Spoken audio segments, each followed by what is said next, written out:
Samedi 8 mars 2025, c'est une journée exceptionnelle et aussi spéciale pour les dames. C'est pourquoi dans ces numéros de la team GMJ, on sera focus sur le football féminin avec les derbies louchois, version féminine. Mazembe Popo sur le départ de victoire du tout-puissant Mazembe 6 buts à 1. On va donc en parler dans notre partie focus aujourd'hui dans ces numéros de la team GMJ, aussi avec des menus croustillants. Vous allez donc savourer ces menus avec la team sur place, Jean Merveille, Joël Banewa, ainsi que Nice Mukebo. Comme d'habitude, on va se la jouer. Très bon, bien sûr.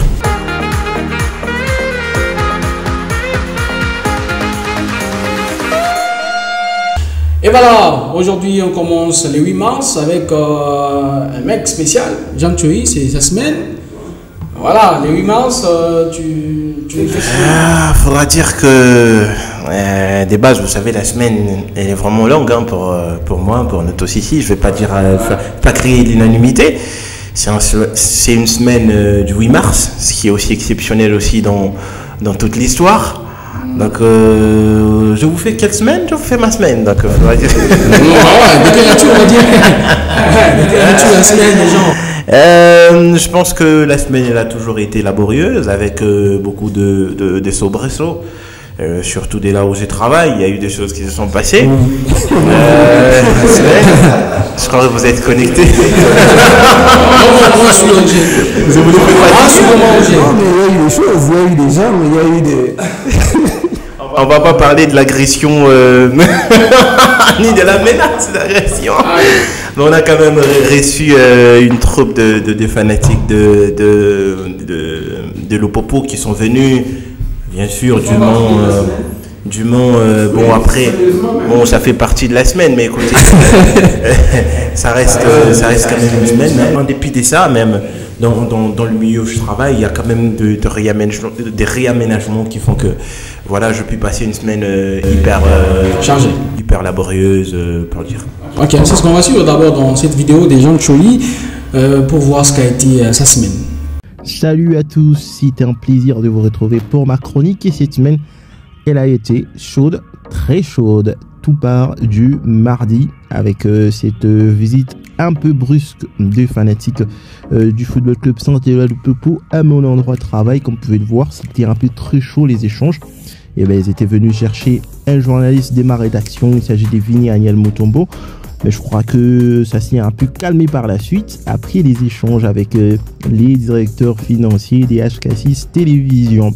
Bon, après, j'ai poursuivi ma semaine déjà avec cette petite visite auprès des cyclistes. On est parti, c'était donc le jeudi.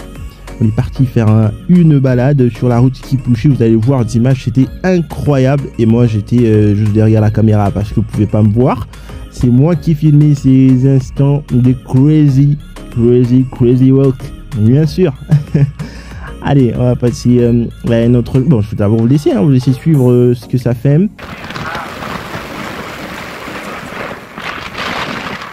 Allez, on va passer à un autre jour. Il s'agit bien sûr du vendredi. Et les vendredis, vous savez, c'était important pour moi, c'est le début du week-end, parce que moi, le samedi et les dimanches, ça bosse.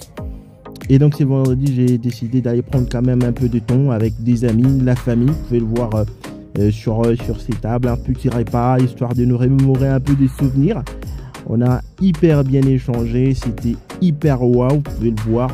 J'avais préféré prendre un peu de saucisse, c'est incroyable. Je crois que je vais vous mentionner un peu l'endroit où j'étais, c'était au cercle hellénique. Et là-bas, c'était incroyable, je vous jure. Et on a mangé, on a bu, on s'est rappelé d'histoires, histoire de décompresser après une semaine chargée de travail. Et ben voilà, c'est tout pour ma semaine. Merci d'avoir suivi. J'espère que vous regardez la team GMJ. Et ça reste toujours la famille.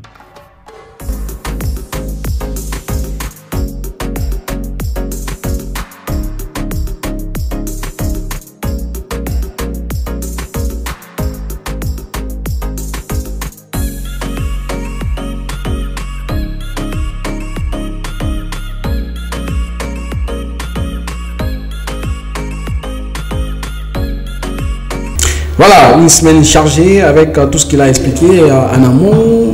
Les fanatiques qui vous rendent visite. Moi j'ai une question. Quand il y avait tout ce monde là, où étais-tu?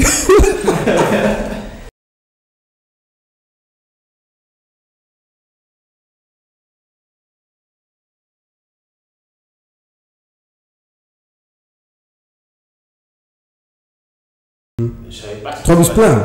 Ouais, plein. Ils avaient des instruments et tout ce qui allait avec. Ben, ils ont embarqué. À un certain moment, ils descendaient du bus. Et une direction, c'était HK6. Quand ils ont commencé à se regrouper, directement, j'ai compris qu'ils étaient venus chercher quelqu'un. Et la personne, c'est Vini. Alors, Vini n'était pas là. Je ne sais pas ce qui s'est passé. Peut-être qu'il a une communication. Et bien après, tu allais être pris pour cible. À défaut de Surtout parce que quand ils sont arrivés, ils avaient pour mission de voir Vini. Et c'est la raison pour laquelle ils ont parlé avec les financiers de la chaîne, qui leur a dit que Vini n'était pas là. Et je vais passer votre message auprès du directeur général. Mais nous, on était là. Seulement que ça a créé de la panique pour ceux qui étaient à l'intérieur, qui ne savaient pas ce qui s'est passé dehors. Et des gens étaient frustrés. Il y en a certains qui se sont enfermés dans le bureau et tout ce qui va avec. Mais après, c'était quand même un moment de tension pour ceux qui... C'est une scène hilarante, mais après, jusqu'à là, c'est... Non, mais Après, il fait... Voilà, raisonner à nous qu'il faut faire bien les choses. Hein. Oui. Après, beaucoup plus sérieusement, je pense que c'est quand même une attitude à pouvoir déplorer parce que oui, on peut avoir des réclamations. Je pense qu'il y a des moyens appropriés pour ça. La brutalité n'a jamais été le meilleur des chemins. Je pense que c'est un groupe des supporters et dans les clubs, il y a quand même une cellule qui gère ces supporters-là. Je trouve que s'il y a un problème, que ça soit avec un individu ou un journaliste comme là ça a été le cas, je pense qu'il faudrait employer les meilleurs moyens parce que la brutalité ne sert à rien. Admettons que Vini aurait été trouvé ce jour-là, on allait vivre une scène terrible et on n'allait pas être là en train de parler si aisément de ce sujet-là. Donc moi je pense que c'est des histoires à décourager auprès des supporters, mais comme tu le disais tout à l'heure Merveille, du côté aussi des médias, des journalistes, par moment, il faut rester professionnel, il faudrait rester dans ses cordes. J'ai dit pas qu'il ne pas se mettre dans des sales draps. Hein. Ouais, voilà, je dis pas qu'il a tort, je dis pas non plus qu'il a raison, mais je pense que quand on est professionnel, on peut s'éviter ce genre de problème. Et aussi, il y a une chose que les fanatiques, ils ont raison de réclamer ce qu'il est dû. Oui. Aussi, effectivement, s'ils pensent que les choses n'étaient pas bien faites, ils ont le droit de les réclamer. Mais comment? Vous ne pouvez pas débarquer dans une entreprise avec 3 bus. Déjà, ça terrorise ceux qui sont là. Tout à fait. Donc, le mieux. Non, mais là, l'intention était vraiment. Le mieux, c'est qu'il se constitue en une équipe qui peut descendre sur les lieux, voir les responsables et voir Vini. Au mieux, s'il est là, discuter ensemble avec lui, trouver une solution, que de débarquer avec 3 bus, faire peur aux gens et... En 5 ans, la semaine déjà a été vraiment chargée avec tout ce qui peut vraiment constituer une semaine chargée. Ouais, mais là, c'est inoubliable. Ça c'est on va revenir sur ça, bien sûr. On va continuer avec notre émission, la team JMJ de ce samedi à 8 mars 2025, avec la partie On refait les matchs.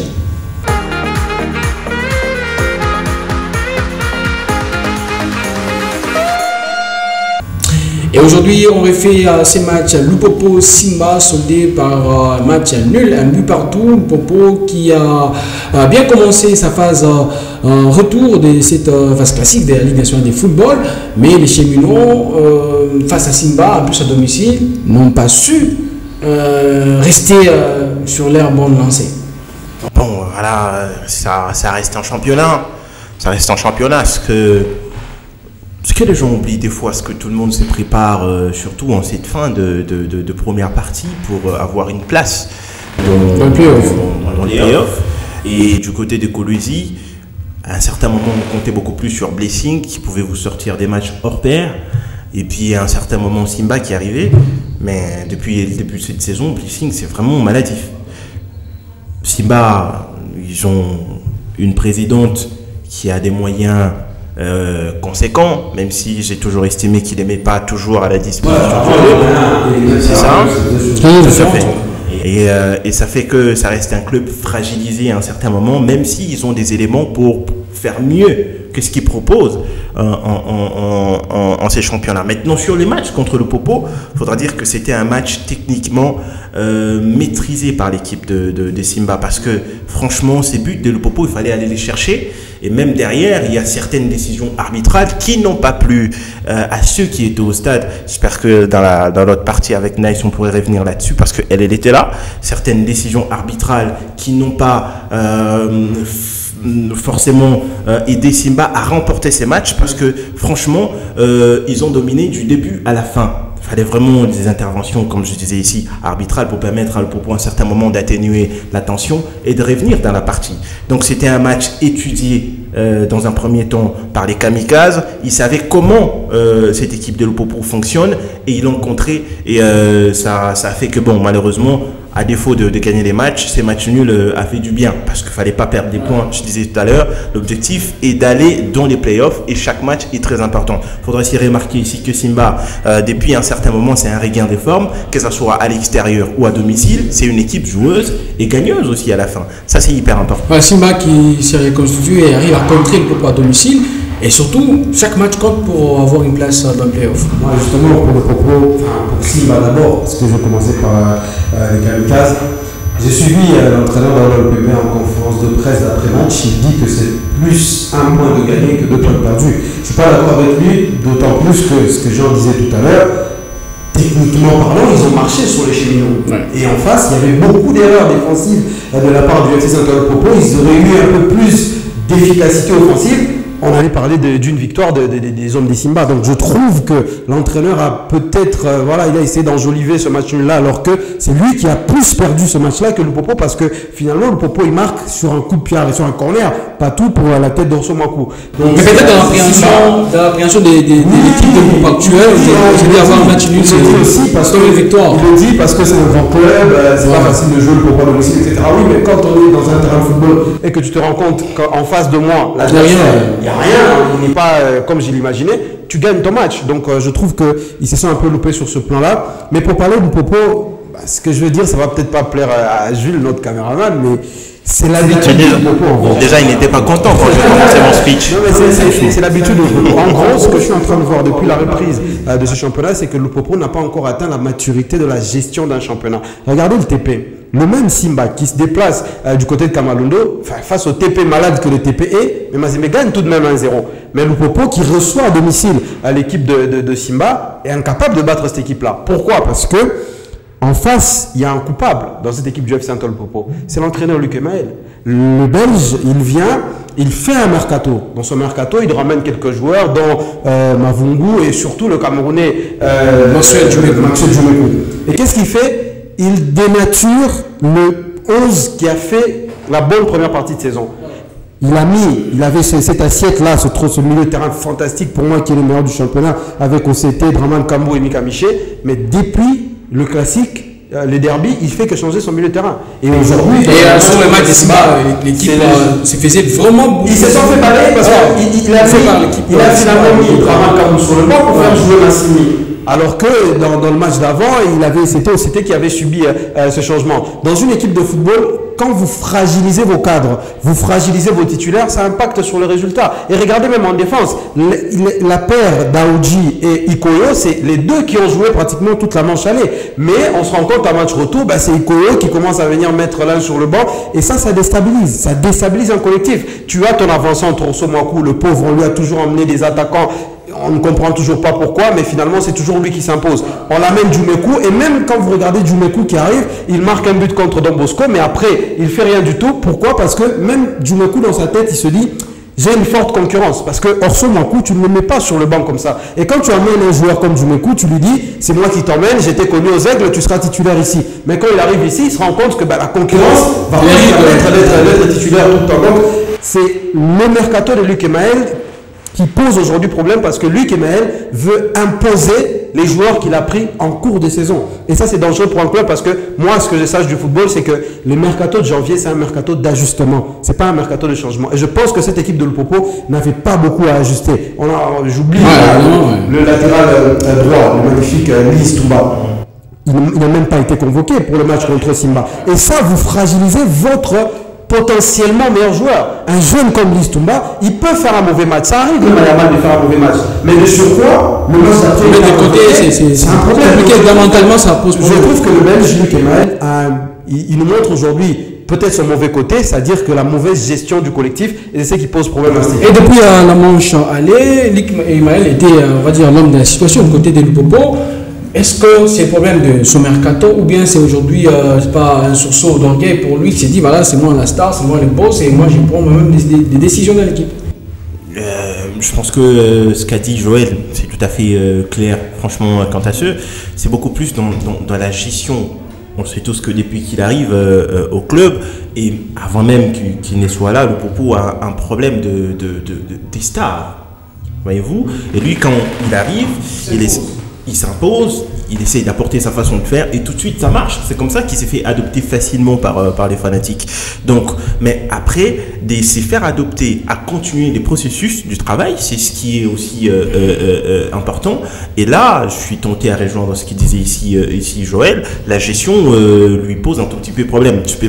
Tu fais une meilleure moitié de saison et tu chamboules les tout parce que tu as certains pions qu'il faudra a fortiori intégrer dans ce que tu as déjà fait. Ça fait que tu marches dans les plats et ce n'est pas du tout aussi constant et solide tout le temps. Donc je pense que c'est un tout petit peu ça les problèmes. Ce n'est pas un problème de qui star, c'est qui les boss, qui.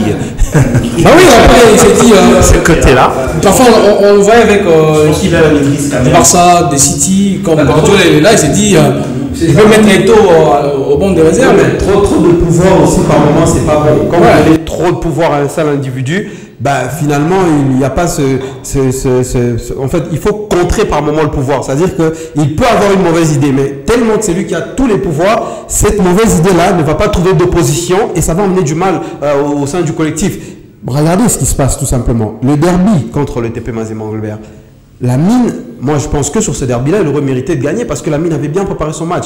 Mais lui, ce que fait Luc Emaël, c'est qu'il va nous faire du classique. C'est le même 11 de départ qui commence. Et pour voir du changement, il fallait ramener les joueurs qui étaient sur le banc et essayer de pouvoir faire quelque chose. Et c'est la même chose sur les matchs dont on est en train de débriefer.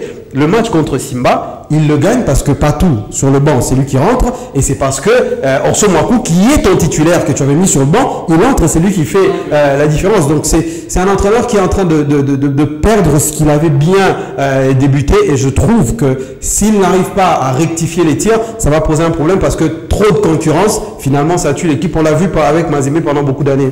Et sauf que dans la phase classique, pendant qu'il y aura le playoff, est-ce que s'il restait dans cette configuration-là, ça pourra peut-être compromettre les chances de Popo de s'imposer, peut-être gagner cette Ligue de football? Ce que je pourrais bien comprendre, c'est que pour lui, c'est le moment d'étater le terrain, d'étater le joueur, d'avoir une idée complète. Pendant le championnat, il essaie des choses. Il est fécond. C'est ça aussi le problème, il est fécond. Parce qu'on ne recrute pas un joueur pour qu'il reste indéfiniment sur les bancs, ou l'essayer aussi pendant les playoffs, ce qui est aussi. Mais entre-temps, vous perdez 2 points dans la course pour la première place. Non, mais c'est ça les dommages. Il y a aussi un prestige. C'est ça les dommages collatéraux qui viennent avec, effectivement. Mais moi, je crois que peut-être dans son idée, c'était de faire jouer le joueur qu'il recrute tout de suite, les voir à l'œuvre. Est-ce qu'il n'a pas aussi tout de suite marché? Maintenant, la période des playoffs, ça reste la période des playoffs. Et là, je pense que même la façon de faire sera autre que ce que nous voyons en phase classique. Parce que là, ça devient soit tu gagnes pas. Mais après, c'est la période classique qui ne peut pas avoir le playoff. Oui. Vous devez avoir des références sur une saison. Vous dites, on a sorti des grands matchs. Jusque-là, ils les ont, même si ça patine. C'est ça.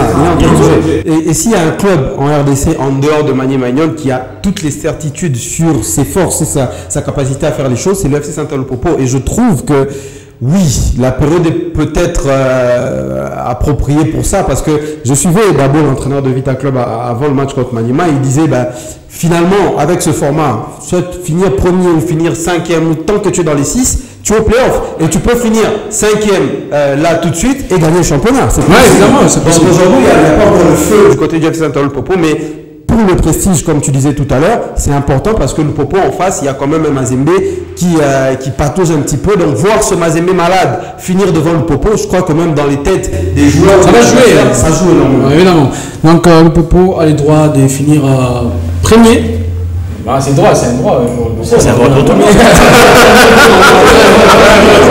Donc, premier surtout avec ce que Football représente ces derniers temps dans son effectif et aussi dans son allure de jouer au football. Et nous, on va poursuivre avec cette émission. Maintenant, on va essayer de planter des corps avec l'actualité sportive ici au pays et à l'international. C'est dans la partie Les Apps.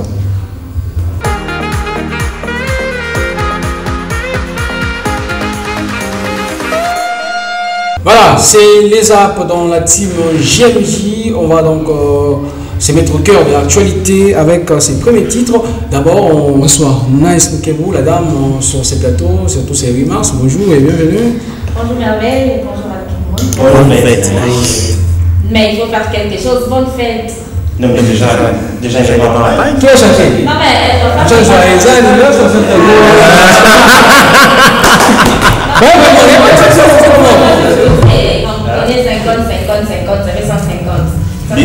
les questions des finances sont gérées par Jules.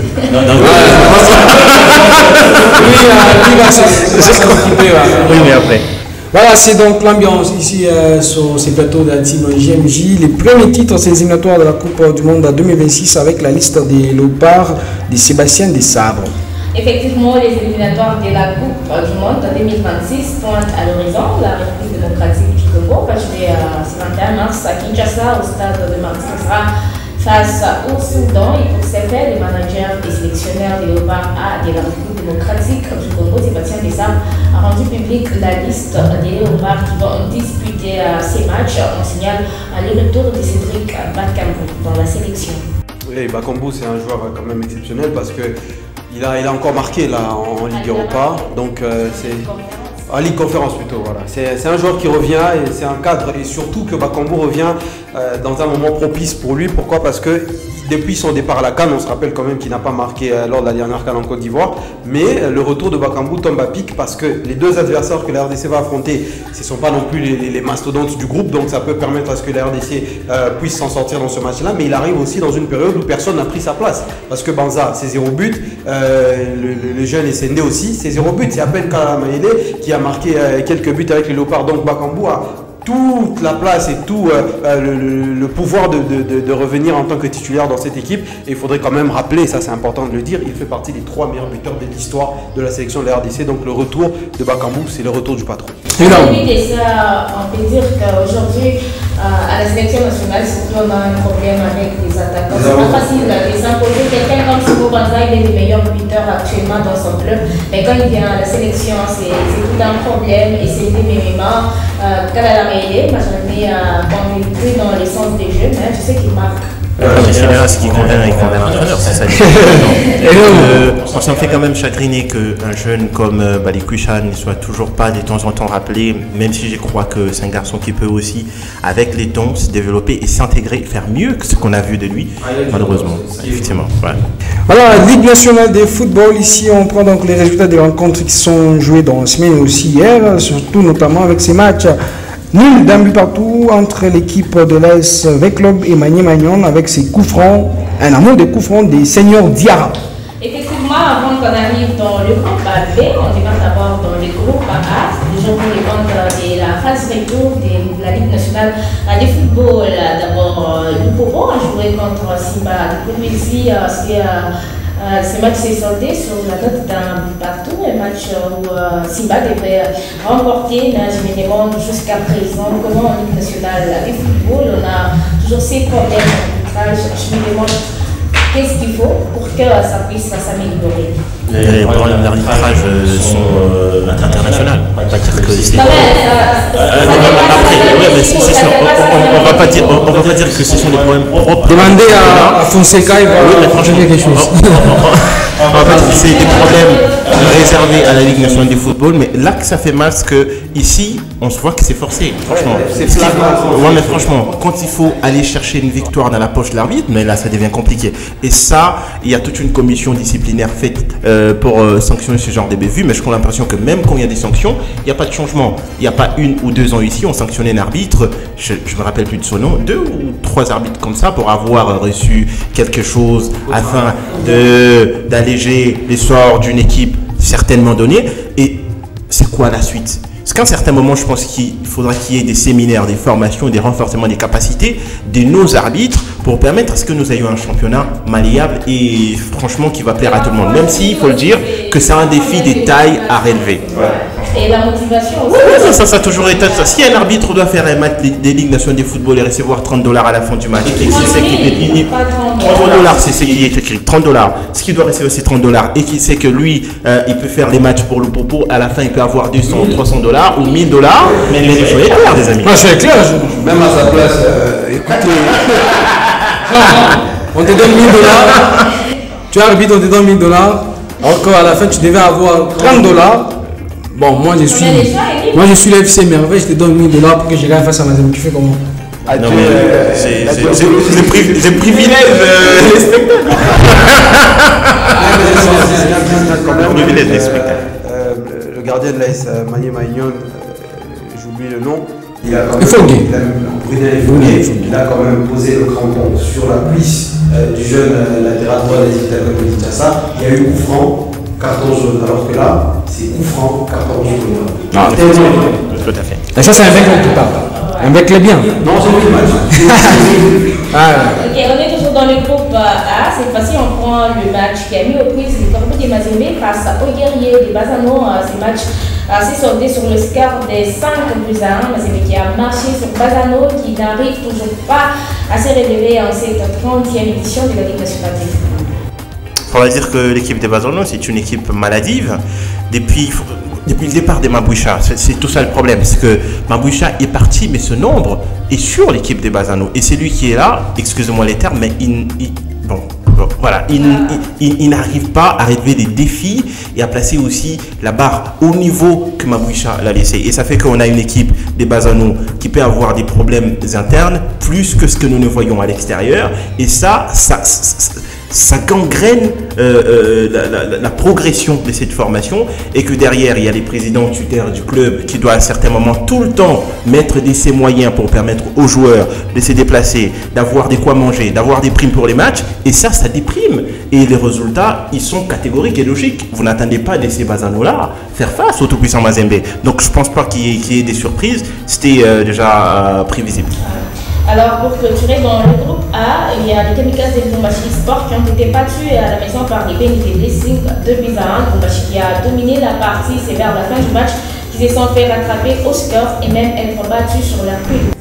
Il y a des clubs en fait qui méritent la Ligue 2 et Lubumbashi Sport. Les Manchester City d'Afrique. Non, s'il vous plaît. C'est qu'on a l'impression qu'on parle de la Premier League, je sais pas, égyptienne. En fait, c'est une équipe qui manque de projet et Lubumbashi Sport existe parce que la RDC c'est un pays de football. Vous savez, ces joueurs-là qui jouent, ils ont du talent. Mais quand on parle de la structure d'un club et les projets d'un club, ça n'existe pas au sein de cette équipe de Lubumbashi Sport. Et j'estime qu'il y a vraiment des clubs. Et si on parlait vraiment structure, organisation des clubs, en RDC on parlerait de combien de clubs? Mieux vaut avoir 8 clubs qui sont sérieux qu'en avoir. Est-ce qu'on arrivera à 8?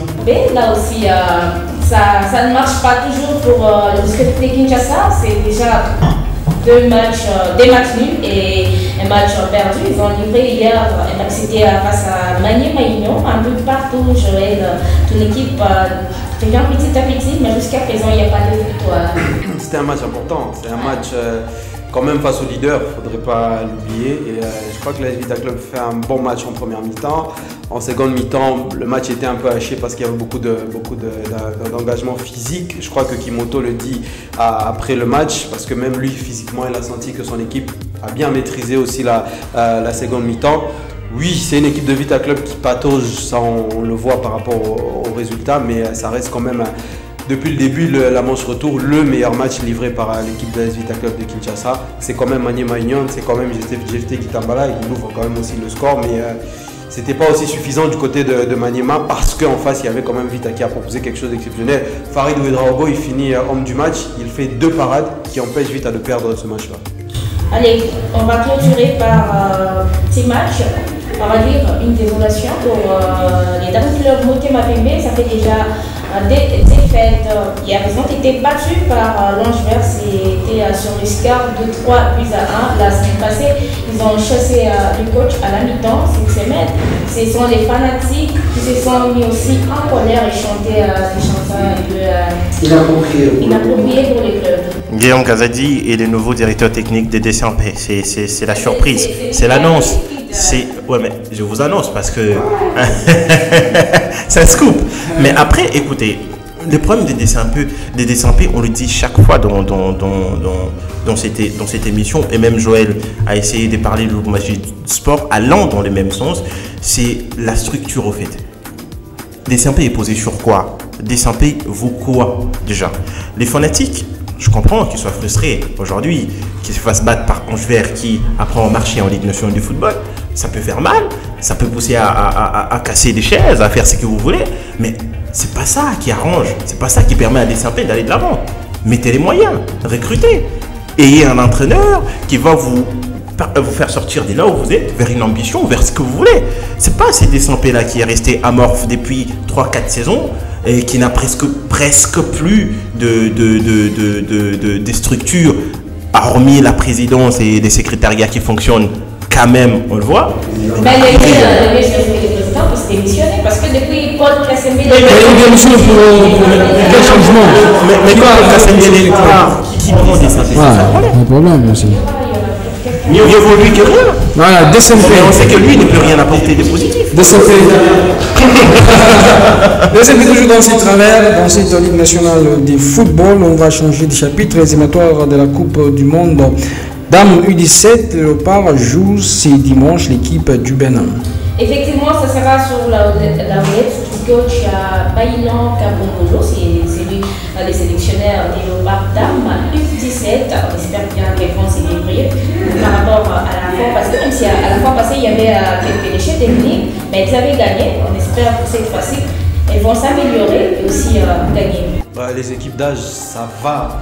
Je crois du côté des hommes et aussi du côté des femmes, je crois qu'on est sur une bonne dynamique et ce match-là il est quand même important, qui plus est à domicile, c'est ça, au stade des Martyrs, donc il faudrait impérativement gagner ce match-là et je crois qu'aujourd'hui la dynamique du football féminin à RDC, on va peut-être en parler tout à l'heure, mais c'est quand même sur une bonne pente, c'est sur une pente encourageante et je crois que ça passe par ces genres de victoires, ça passe par ces genres de qualifications pour justement asseoir la bonne santé du football féminin à RDC.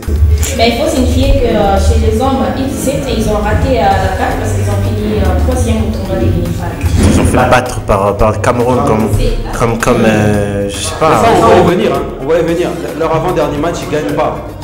Ouais, franchement, j'ai cru voir les Général Bobo dans ces films. Ah oui, UEFA Champions League, les résultats des rencontres qui se sont jouées, surtout avec cette défaite à la maison du Paris Saint-Germain, but à 0 face à Liverpool, alors que l'équipe dominait de la tête de Skopje cette rencontre. Effectivement, c'était le 8e des finales de l'UEFA Champions League. Le match très attendu, c'était le duel entre PSG et Liverpool. Le Parisien qui ont tellement dominé Liverpool, marché sur Liverpool. À la fin, ils encaissent un but, l'équipe des Jean Chui qui nous a flattés à un moment.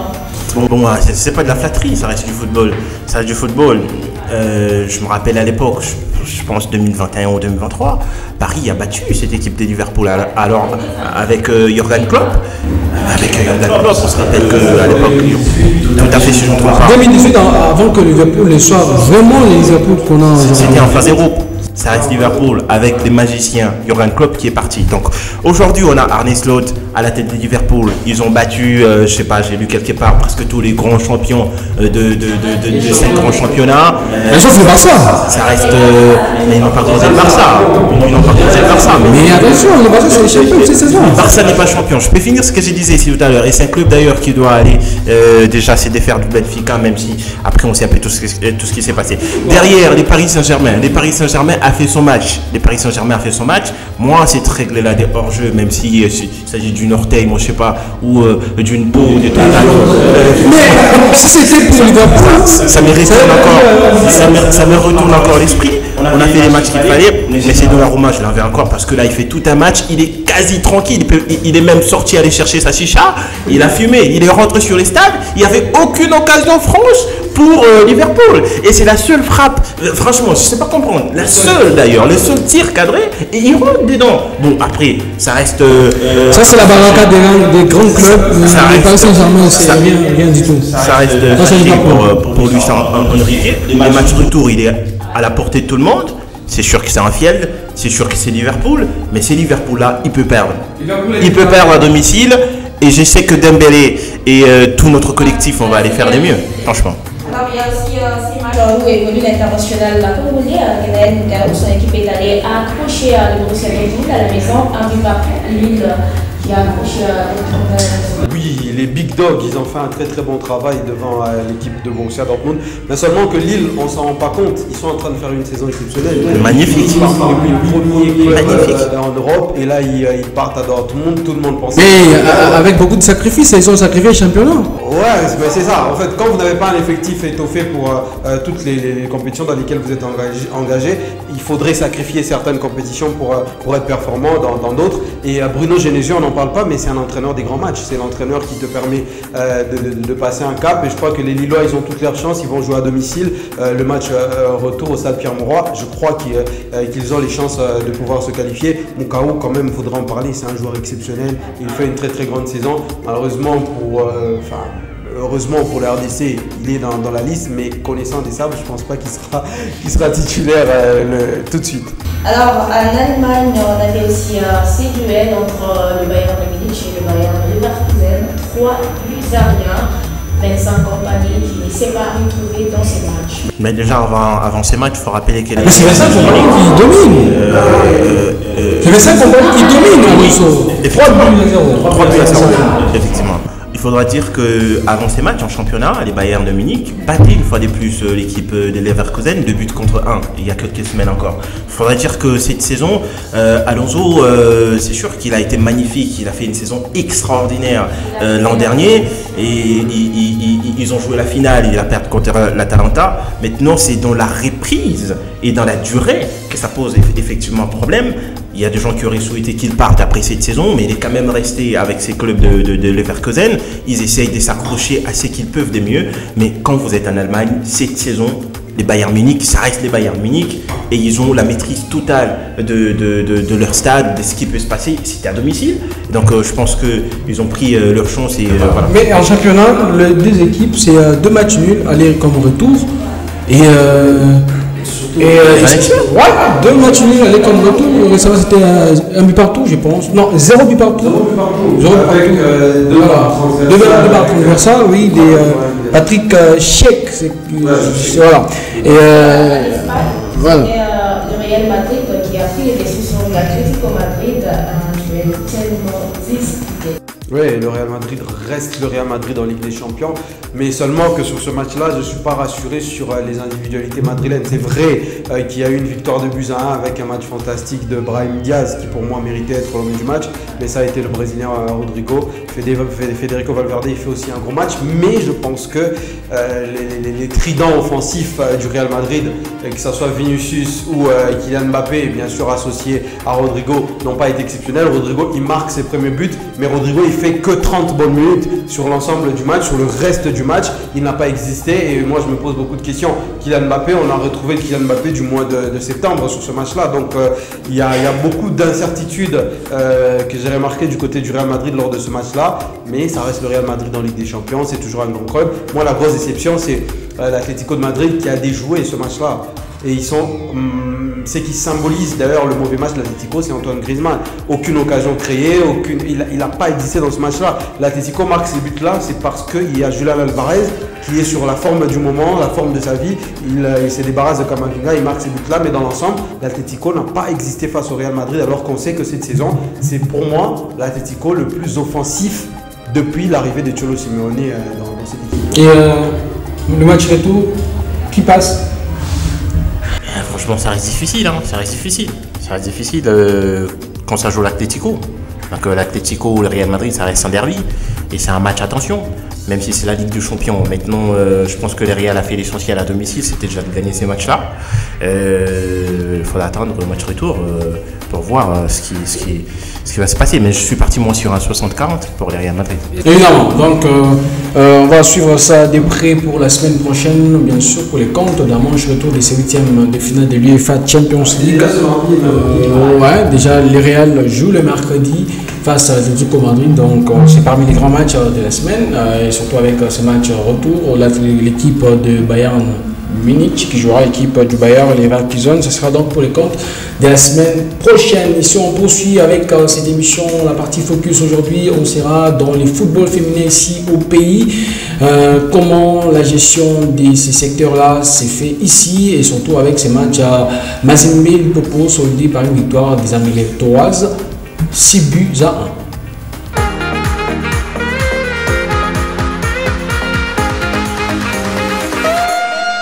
Voilà, c'est le focus dans la team GMJ. Avant de parler en général du football féminin, on commence d'abord par ces matchs Mazembe Popo. Jusque-là, dans le football féminin, c'est Mazembe toujours qui prend la suprématie sur l'équipe de Popo. Je ne sais même pas s'il faudra parler de derby. Mais ça reste un derby. Ça reste un derby. Ça reste un derby.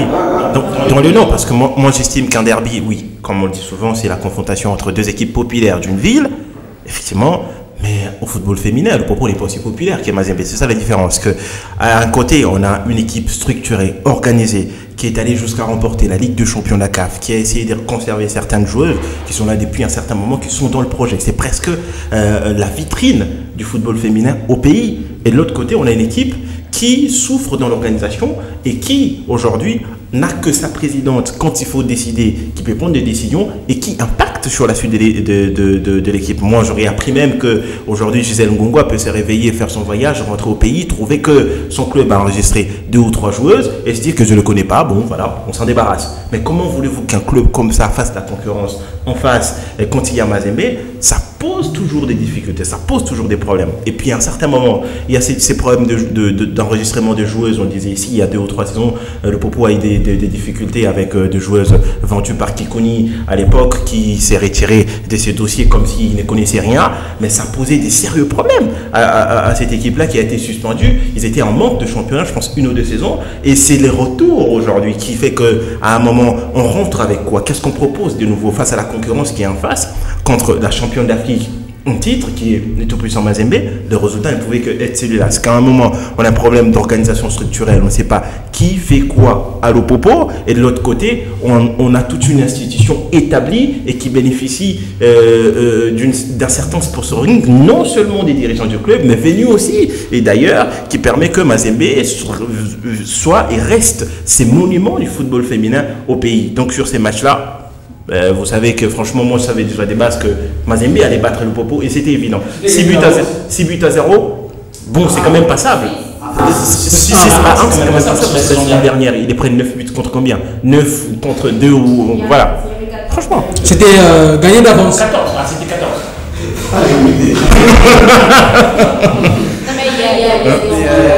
Oui, bon, mais c'est ça la différence de niveau. Et vous savez que moi, ce qui me marque, c'est que Mazembe prend au sérieux ce qu'ils font. Parce que vous savez, quand il y a moins de concurrence et que vous estimez que vous êtes largement au-dessus, vous pouvez tomber dans la suffisance et vous faire surprendre par des équipes qui n'ont pas votre niveau. Quand vous voyez des scores comme ça, des 6-1, de 14 comme vous l'avez dit tout à l'heure là, c'est que l'adversaire en face joue son football, joue son meilleur football. Tant pis pour l'adversaire qui n'a pas le niveau, mais eux ils jouent. Donc aujourd'hui, ce que j'en disais est vrai parce que c'est une différence d'investissement. Mais après, on sait que dans le football, seul l'investissement ne suffit pas. L'investissement ne suffit pas. L'investissement apporte un plus. Mazembe avait du talent et Mazembe, il a fallu qu'il y ait cet investissement de plus. Rappelez-vous, Mazembe a échoué, je crois, 2 fois avant de gagner la Ligue des Champions. D'aller remporter cette Ligue des Champions. Donc ça veut dire qu'ils avaient les moyens, mais ça manquait ce petit plus-là. Moi, je me rappelle d'une année où je crois il y a une équipe de Kinshasa, Amani qui était partie en Ligue des Champions à la place, enfin pas à la place, mais ils étaient partis en Ligue des Champions. Le TP n'était pas parti. Donc ça veut dire que Mazembe a toujours eu les moyens, mais cette année, ou depuis la saison dernière, au sein du TP, il y a aussi ce talent qui s'est rajouté, le mercato exceptionnel qu'ils ont fait et l'entraîneur. L'entraîneuse, on n'oublie pas, Lamia Boumedi. Donc c'est une personne qui a emmené le TP Mazembe dans une autre dimension. En face, le FC Saint-Paul Popo, oui, ça reste un club, mais vous savez, même au sein du Real Madrid, il y a le Real masculin, il y a le Real féminin. Et quand vous regardez le Real Madrid masculin, il gagne des Ligues des Champions, mais le Real féminin, il vient de prendre encore une valise contre le football masculin. Mais pour les Barça, c'est un peu le contraste. Oui, pour le Barça, c'est un peu le contraste. C'est les femmes qui gagnent les Ligues des Champions et les hommes, c'est à peine qu'ils reviennent. Donc, pour vous dire que c'est comme Lyon, c'est comme l'Olympique Lyonnais aussi. C'est-à-dire que les femmes là-bas, elles sont exceptionnelles, mais les hommes, catastrophe, voilà. C'est pas moi qui ai dit catastrophe, c'est elle. Donc pour finir seulement, c'est que dans le football masculin ne se calque pas automatiquement sur le football féminin. Pourquoi? Parce que c'est deux projets différents, deux ambitions qui sont complètement différentes et surtout la gestion de ces deux entités sont différentes. On peut avoir les mêmes moyens, mais les présidents ne sont pas les mêmes, les entraîneurs ne sont pas les mêmes et les dynamiques ne sont pas les mêmes non plus. C'est que quand Mazembe commençait maintenant à réussir, c'est quand Moïse Katumbi avait décidé de rendre Mazembe omnisport. On a associé toutes les structures de Mazembe dans un tout Mazembe et c'est la même gestion. C'est peut-être la solution aussi pour l'équipe de Popo. Donc, avoir Jacques Kaboula comme patron de Popo. L'équipe de Popo n'est pas encore affectée au sein de la famille de Popo. C'est Gisèle qui est en train c'est pratiquement la question, parce que à le Popo, tout le monde porte l'amour du nom. Est-ce qu'il faut s'y fier le président du club de Popo, monsieur, à son club féminin quelque chose, FCJ, quelque chose. Voilà. À un moment, parce qu'on a un club de Lupopo qui travaille avec des moyens de bord venus de la poche de Ngungwa, je le disais ici tout à l'heure, mais est-ce que Ngungwa se rend compte que le football féminin est en pleine expansion? Parce que au-delà d'avoir des ambitions, des structures et ce qui va avec, il y a aussi de l'argent à faire là-dedans. Mazembe aujourd'hui s'est permis de faire un transfert direct vers les Paris Saint-Germain avec les dossiers Kanjinga, parce que ça rapporte de l'argent au club. Parce qu'aujourd'hui, on peut former, avoir la possibilité d'aller loin, de jouer la Ligue des Champions et de profiter de cette vitrine pour vendre nos talents, que ce soit sur les continents africains ou en dehors, en Europe, aux États-Unis. Mais tout ça, c'est de l'organisation, ça va de l'organisation interne. Parce que la solution aujourd'hui, comme tu le disais tout à l'heure, serait qu'aujourd'hui qu'on ait un Lupopo omnisport, qu'on ait un Lupopo football féminin, un Lupopo handball, un Lupopo volley, karaté, tout ce qui va avec. Essayer maintenant de construire toute une politique autour de toutes ces branches afin de rapporter plus qu'on en dépense aussi. Donc je crois qu'à un moment, les gens doivent savoir que dans le football féminin, il n'y a pas que voir des dames chausser de crampons, mettre des culottes, jouer sur le terrain et ça suffit. Il y a aussi de l'argent, il y a aussi des enjeux au-delà de tous ces mots qu'on est en train d'écrire ici. Est-ce que ça là, ces trois dimensions que vous venez d'évoquer, savoir qu'il y a de l'argent, qu'il y a de l'organisation dans le football féminin, il faut vraiment s'y prendre. Est-ce que les Connors qui organisent le football ici a cette appréhension du football féminin? Parce que on a... maintenant dans les faits, quand on regarde, c'est rien qui est fait pour le football féminin. Les championnats, comment il est organisé les championnats déjà à la base? Écoutez, s'ils ont déjà du mal avec les hommes, je pose la question de savoir comment ils sont avec les femmes. Oui, justement parce que ça c'est un comité en fait de normalisation qui doit être normalisé lui-même. Donc il y a beaucoup de problèmes au sein de ce Connor. Les préférés des gens de Chioui, les amis du Connor. Mais je pense que ce que Jean a relevé tout à l'heure, c'est un point important, même pour le Connor. C'est-à-dire qu'ils doivent comprendre aujourd'hui qu'avec un Mazembe champion d'Afrique, c'est une vitrine pour ce pays.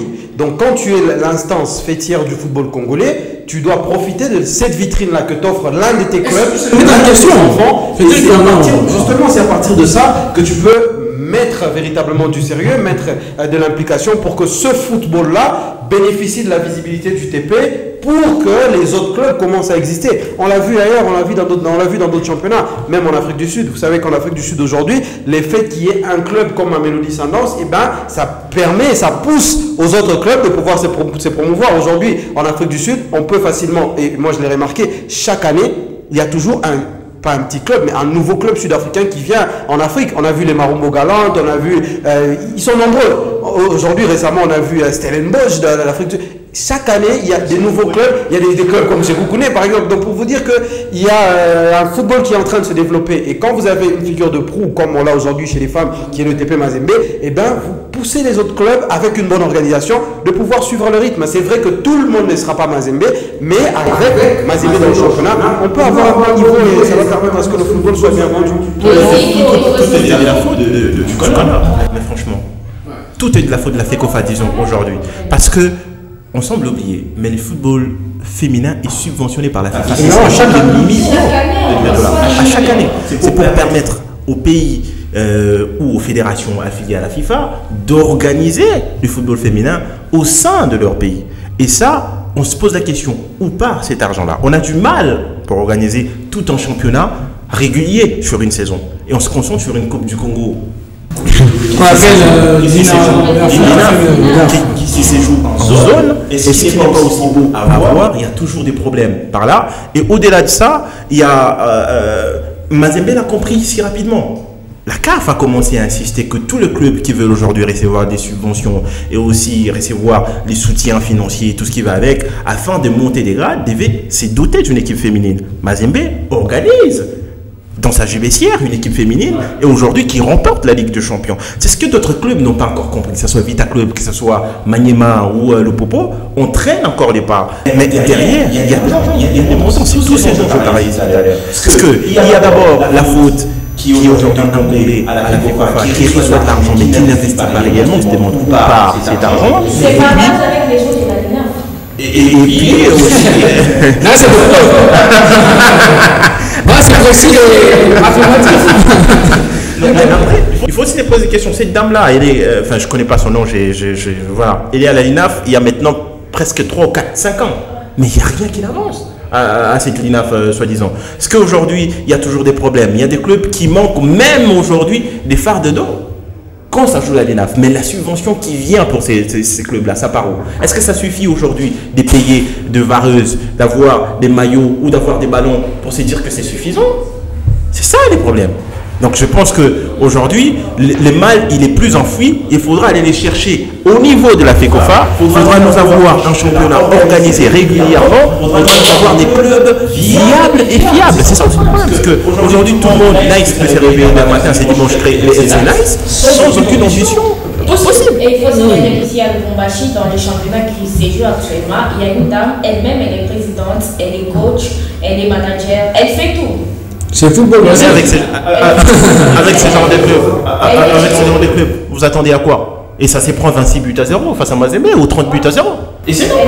Et dans la suite, bon, on a Mazembe comme la figure des pros, comme Joël le disait, de notre football féminin. Mais dans la suite, pour l'équipe de Mazembe, c'est un danger. Parce que sur le plan national, il n'y a pas un sparring qui vous aide. Non, mais c'est un Mani qui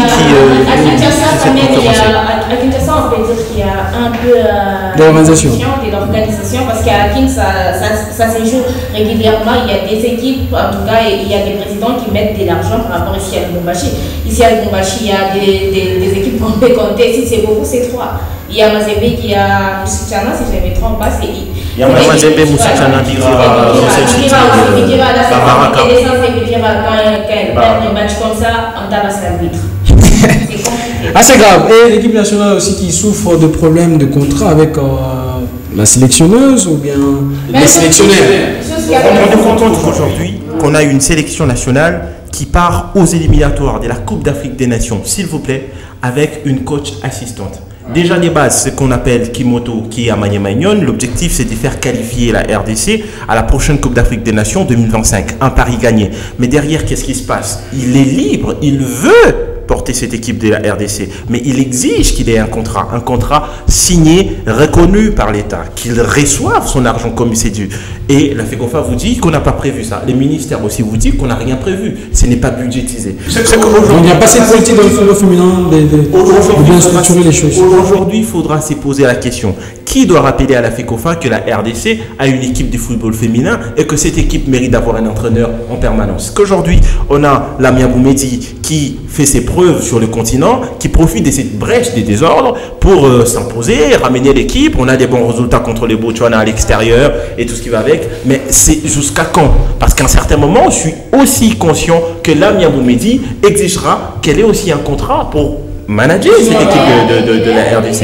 Et ça, c'est une honte partagée pour tout le monde parce que j'estime que personnellement, on n'a pas les top niveaux des players sur le continent en parlant de football féminin. On a quand même avancé bien beaucoup des nations sur ces continents. On doit se faire ramasser la honte tout le temps. Et ça, au bénéfice de la FECOFA. Et ça ne change rien. Ah, c'est grave, Joël Manéo. Oui, c'est très grave parce que, vous savez, le ministre des Sports, le tout nouveau Didier Boudimbou, il donne l'impression d'être focus que sur le sport masculin. Et c'est à peine parce que Mazembe a gagné cette Ligue des Champions qu'on est allé le voir, on l'a vu au Maroc, aller prendre la photo. Mais après, qu'est-ce qui se passe? Le TP Mazembe-Anglebert n'a même pas été capable d'être, ils n'ont même pas été capables d'être reçus par les chefs de l'État pour les intérêts X ou Y, je ne vais pas revenir là-dessus. Mais seulement que l'implication du du ministre des Sports est important dans ce qui se passe dans le football féminin. Autant on le voit très investi chez les hommes, ce serait quand même intéressant de le faire chez les femmes. Moi, je me dis simplement que pour le football féminin aujourd'hui ne demande pas autant de moyens que chez les hommes. Ça, c'est partout comme ça dans le monde. Donc, il suffit seulement de rediriger même les peu qui peuvent rester chez les hommes et d'allouer un budget minimum pour les femmes. On a une bonne organisation de ce côté-là et je pense simplement que c'est une question de volonté. Je trouve qu'en RDC, on attend plus les efforts de ceux-là qui sont censés être soutenus, c'est-à-dire les athlètes. Quand les athlètes vont fournir des exploits, parce que là, se qualifier de cette manière-là, pour moi, c'est un exploit. Quand ils vont voir que la RDC est arrivée à la CAN, c'est à la CAN que le ministère va se réveiller, c'est à la CAN que la FECOFA va se réveiller et se dire que voilà, on a une équipe qui est arrivée en Confédération africaine en compétition africaine de football. Mais comment ils sont arrivés là-bas? C'est la question qu'il faudrait se poser. Et en RDC, on a cette maladie. Moi, je pense que les conseils de la team GMJ sont bien suivis par les gens du Comore. Il y a aussi les présidents qui dirigent le football féminin ici au pays. On va donc faire un pas dans l'histoire avec ces matchs, cette remontada de Liverpool en 2019 face au FC Barcelone. C'était en demi-finale de l'UEFA Champions League alors que le Barça avait gagné le match aller par le score de 3-0 à Anfield. Le Barça donc a été noyé par l'équipe de Liverpool 4-0 avec ses buts anodins de Origi. Anodin. C'était une action anodine. Moi, j'ai jamais compris cette chanson-là jusqu'à maintenant. On va refaire les cartes.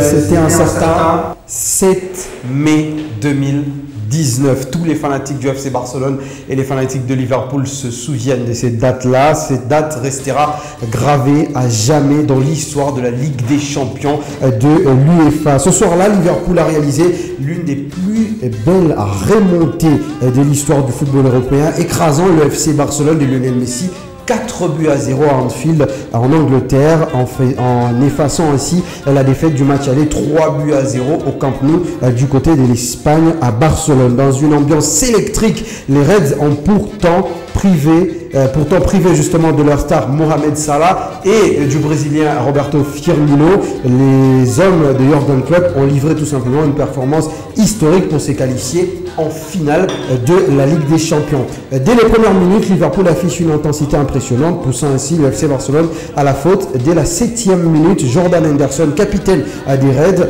s'infiltre dans la surface de réparation et il bat le gardien il frappe le gardien Ter Stegen, repousse, mais il y a un certain Divock Origi de la surface de réparation qui surgit pour inscrire le premier but du match. Barcelone, qui avait pourtant bien commencé son match, semble fébrile face à un pressing intéressant des Reds. Lionel Messi et Luis Suarez tentent de calmer les jeux, mais Liverpool ne lâche rien. Au retour des vestiaires, Jürgen Klopp va décider d'injecter du sang neuf en faisant entrer Jorginho Wijnaldum à la place d'Andy Robertson blessé. Ce changement s'avérera être ultra décisif. À la 54e minute, Trent Alexander-Arnold déborde sur le côté droit et centre fort au sol. Arrivant lancé, Jorginho Wijnaldum frappe du plat du pied et bat de nouveau l'entraîneur, le gardien Ter Stegen pour le deuxième but de ce match-là. Anfield est tout simplement en fusion. Mais ce n'est pas fini. 2 minutes plus tard, soit à la 56e minute de jeu seulement, le Suisse Xherdan Shaqiri adresse un centre millimétré dans la surface de réparation. Et encore, Jorginho Wijnaldum, il va placer une tête imparable sur la barre transversale. 3-0. Liverpool égalise sur l'ensemble des 2 matchs. Barcelone est KO debout. Messi et ses coéquipiers n'arrivent plus à répondre, subissant le rythme effréné imposé par les hommes de Jürgen Klopp.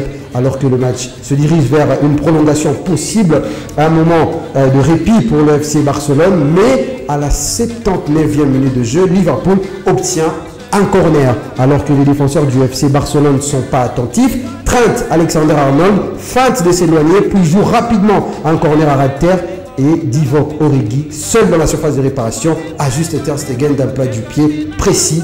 4-0, l'impensable est réalisé. Barcelone abasourdi tente de réagir, mais Liverpool verrouille le match avec une défense héroïque et un Alisson Becker exceptionnel sur ses buts. À la fin du match, Messi et ses coéquipiers quittent la pelouse tête basse, tandis qu'Anfield exulte dans une communion totale avec la fameuse chanson You Never Walk Alone. Avec cette remontada historique, Liverpool se qualifie donc pour la finale et affrontera les Spurs de Tottenham à Madrid au nouveau Wanda Metropolitano un mois plus tard. Les Reds décrochent leur 6e Ligue des Champions en battant les coéquipiers d'Harry Kane sur la note de 2-0. Cette soirée à Anfield, ce fameux 7 mai 2019 restera donc à jamais gravé dans l'histoire du football et surtout comme l'un des plus grands matchs de l'histoire de Liverpool sur la scène continentale européenne. Oui, le Barça de Messi a été humilié comme ça face à cette équipe de Liverpool. Le corner, vous ne le comprenez pas, mais José Mourinho a expliqué après ce match-là que ça se joue et que plusieurs fois de plus, on a encore revu ce genre d'action-là. Et c'est l'histoire, c'est le Barça malchancé de Messi qui depuis 2015 n'a jamais su revenir en finale de Ligue des Champions. Ah oui, mais cette année je pense que le Barça jouera la finale de la Ligue des Champions, surtout face à Liverpool pour corriger ces choses-là. Et surtout ces années-là, les gars ils étaient barcelonais. Ouais, ils étaient barcelonais, c'est par frustration qu'il s'est dit non, j'arrête avec cette équipe. Non mais même si au pays, il était auparavant Mazembe, après il est parti chez Madrid. Non, mais en parlant de Mazembe, je dis toujours que c'est un club à proportion nationale. Donc, on a beau être avec les biens, mais quand Mazembe joue l'Afrique, on est quand même content. C'est pourquoi quelqu'un Ah oui, bien sûr. Voilà, et aujourd'hui dans notre partie Panthéon, on va donc élever un joueur exceptionnel et un coach très extraordinaire, c'est Aliou Cissé. Lui, il a marqué les époques en tant que joueur, en tant qu'entraîneur et surtout, c'est quelqu'un qui a joué au Paris Saint-Germain.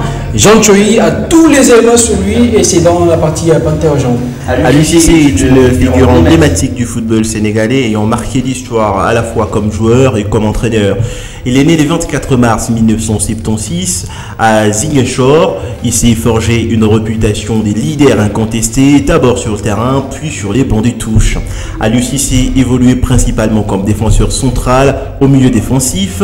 Formé en France, il est passé par Lille, puis Sedan avant de rejoindre les Paris Saint-Germain en 1998. Après 2 saisons dans la capitale, il poursuit son aventure en Ligue 1 avec Montpellier avant de tenter une expérience en Angleterre où il joue notamment pour Birmingham City et Bournemouth. Mais c'était surtout en sélection qu'il s'est illustré capitaine des Lions de la Teranga où il joue un rôle clé lors de la CAN 2002 où le Sénégal atteint pour la première fois la finale perdue au tir de but face au Cameroun. Quelques mois plus tard, il entre dans l'histoire lors de la Coupe du Monde 2002 amenant son équipe en quart de finale après une victoire mémorable contre la France en phase des groupes. Cette performance reste l'un des plus grands exploits du football africain. Après sa retraite, Aliou Cissé embrasse une carrière d'entraîneur. Il débute avec le jeune de la sélection avant d'être nommé sélectionneur des Lions de la Teranga en 2015. Dès son arrivée, il insuffle un vent nouveau et un état d'esprit basé sur la discipline, la solidarité et une mentalité des gagnants. Sous sa direction, les Sénégal retrouvent les sommets. En 2018, retour en Coupe du Monde après saison d'absence. En 2019, finaliste de la CAN, battu par l'Algérie 0-1. En 2022, sacré champion en Coupe d'Afrique des Nations, les premiers titres du Sénégal après une victoire au tir au but contre l'Égypte.